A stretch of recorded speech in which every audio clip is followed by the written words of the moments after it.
welcome to CNBC TV 18 and Salesforce present Bharat Trailblazers, a series where we've been bringing to you conversations with leaders from across industries to talk about their digital transformation journey.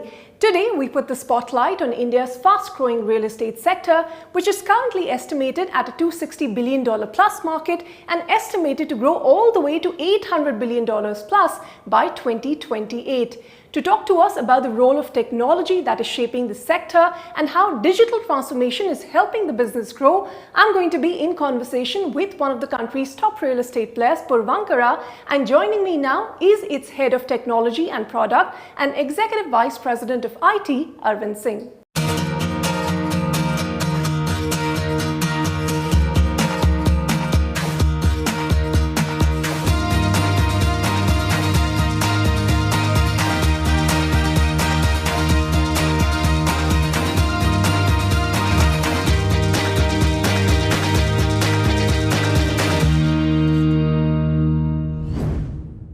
Thank you, Arvind, for your time here on CNBC TV 18. We were just talking, you said you've been in the business for 48 years now. I know it's hard to encapsulate such a big journey, but just take us through how it's been thus far and, what you envisage as some of the growth that you see ahead. I think if you see real estate graph has been, up and down, like any industry, it has gone up and down. So, but, to be relevant, you have to be, you have to put technology in place, put innovative ideas in place, engage customers, then only you would be relevant in the business. Yeah. So I think if, in 48 years, we have proved that with our quality of deliveries, with the services which we gave. Yeah. I think that's why we are actually bidding for being top 3 or top 5 across India. Yeah. But for sure, we are top 3 or top 5 in South and West. Since you brought up technology yourself, typically you don't associate technology with real estate, but just tell us, because it's sort of become impossible for anyone in today's day and age to not be using it. How has that shaped the real estate industry? And also if you could tell us what the transformation potential is by using technology for a business like yours. That's a great question, actually. When I was moving from retail to real estate, my friends, CIO friends, asked me, what you will do in real estate? So from outside, it looks like, there's not much play of technology in real estate. Yeah, one would think. But that's not the truth. Yeah. Any industry today cannot survive without technology. That's the, bottom line.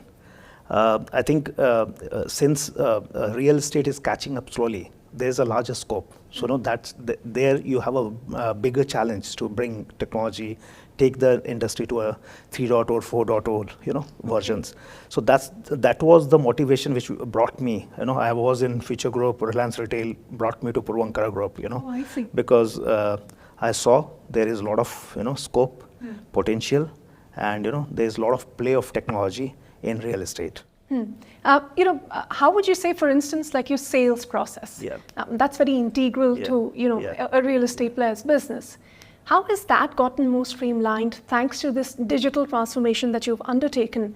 Any metrics also, if you could share for our viewers, how the entire process or how it has evolved? So any metrics when you start with journey, you start as a lead, Any customer or any lead who wants to look for us a property, he does searches, gets from some Facebook or Google ads, From there it all starts.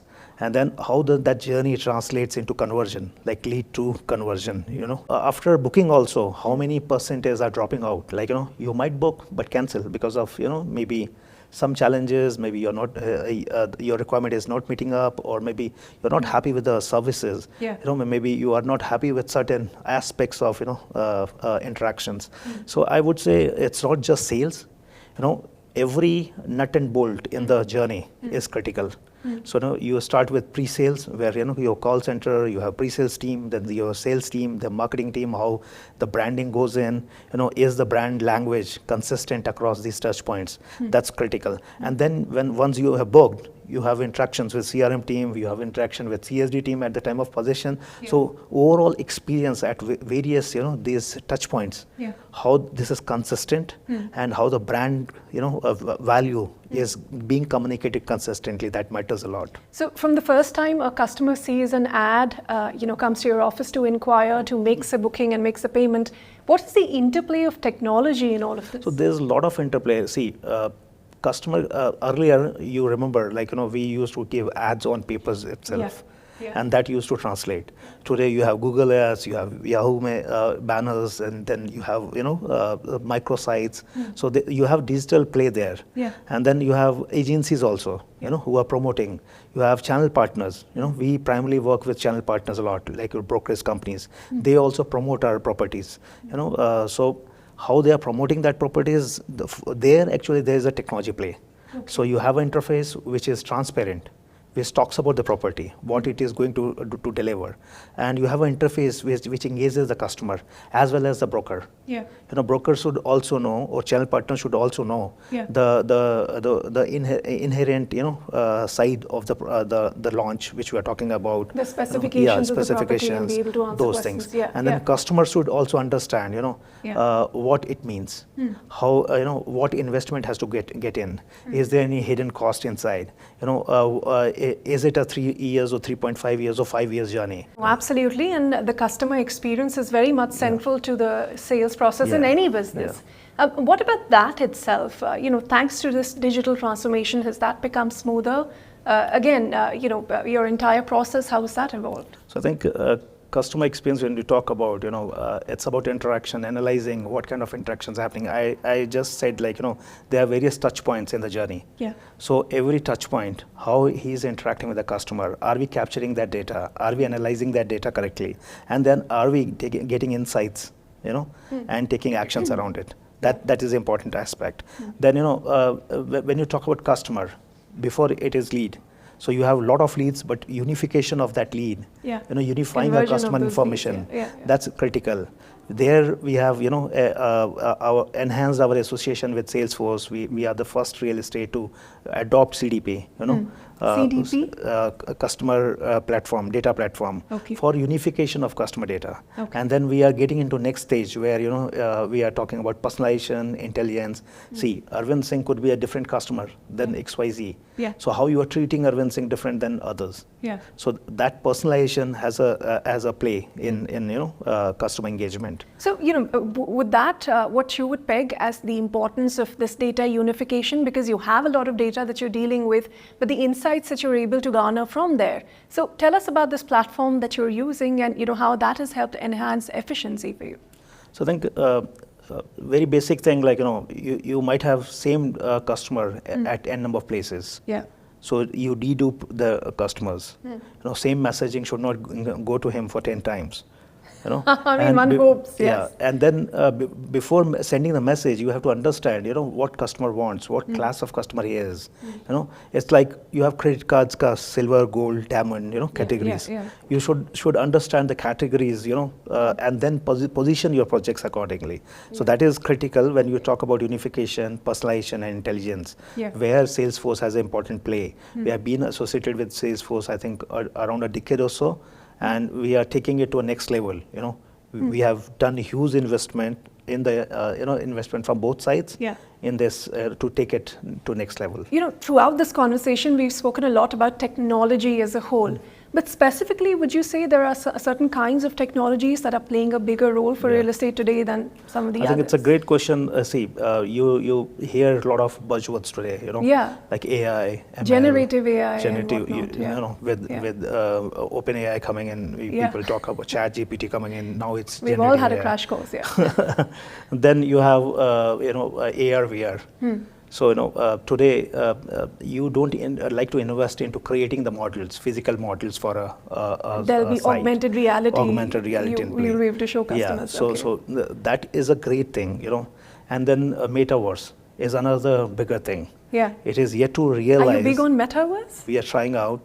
There are not much companies which have matured, it's a niche area. Everybody is trying, But it's like twinning, digital twin of a physical reality with in digital world. Yeah. So while you are walking through the site, you see a swimming pool or a basketball, you shoot. You become you get an avatar and you shoot and get points. That kind of engagement and gamification. That is an important play when you talk about customer experience. Okay. Lastly, if I were to ask you to sum all this up for a viewer that's in this field and is looking to undertake sort of a tech adoption, digital transformation, what have been the biggest learnings, your top 3 takeaways that you'd want to share for others to benefit from? I think basics of the game, doesn't change. You talk about any industry. Yeah. It's customer focused. Naturally, yeah. Customer is, the first center, thing. yes, focus, yeah. So what kind of customer service you are giving, what quality you are giving to him, what kind of information transparency is there, how you are cost effective, and whether you are meeting the deadlines or timelines. Yes. These are 5 factors, which a customer is actually, bothered about. Yeah. So that talks about your brand actually. For anyone in this industry, I think 2-3 things are important. To become more efficient. Whether you're capturing data correctly, you can have a lot of data, but data sanity, data, correction of data is important. Yeah. Then whether you are securing that data, that's important. Data leakage is a big problem. Then how secure your infrastructure is, that's important. Yeah. Then third is more about efficiency and productivity. So putting technology which increases the efficiency, turnaround time for reverting to your question, as a customer, if you ask me questions, I should be handy with information. Yeah. And if I have to revert back after 24 hours, 48 hours, it's not the whole world. Lost the customer. You lost the customer. So how you can tap a customer on the go. That is what is business all about. Well, Arvind, thanks very much for sharing all of these insights, and we hope our audience has much to take away. On that note, this is a wrap on this special episode. Goodbye, and thank you for watching.